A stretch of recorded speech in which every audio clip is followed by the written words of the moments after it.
First off, we should talk about discovery, alpha, beta, life. This in itself is the delivery or development life cycle, or the product life cycle, or the agile product life cycle.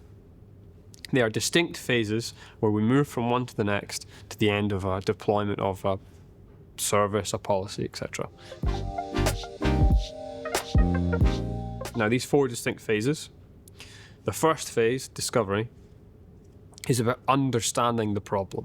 We need to understand the users, and we have to use user personas and user research, but it's all about understanding the problem we are trying to fix or find a solution to. It's about doing stakeholder research. It's about mapping and brainstorming new ideas and trying to think of feasibility, anything and everything. It's that big old testing and research stage discovery.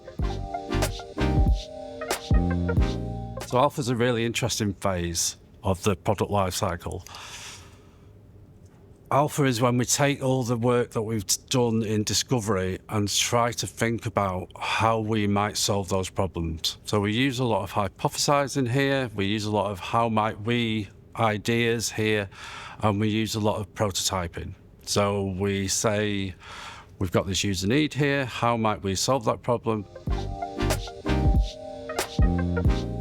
Then we move into beta, and it becomes a refinement of something that we've probably picked from alpha. So this is getting into a lot more refinement, and we'll maybe have one singular thing that we're testing.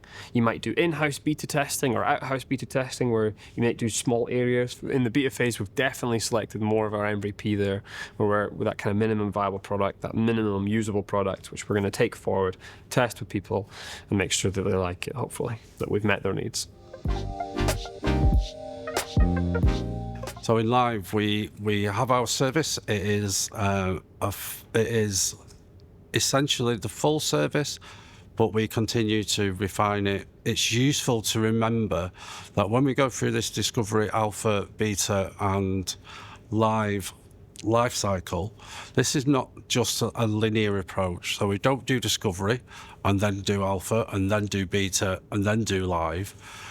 We will always be doing some elements of all of that product life cycle as we go through. It feels like a linear approach, but it's very much a cyclical, continuously improving cycle of activity that goes on. The advantages of going through kind of the agile development lifecycle is that, again, it prioritizes user research and user-centric data and involving people along that journey. That we go through that product or service lifecycle, and we are always seeking feedback. We're always kind of building in and embedding that feedback, that empiricism, to make sure that we make user-centric, user-centered products for the people of Scotland.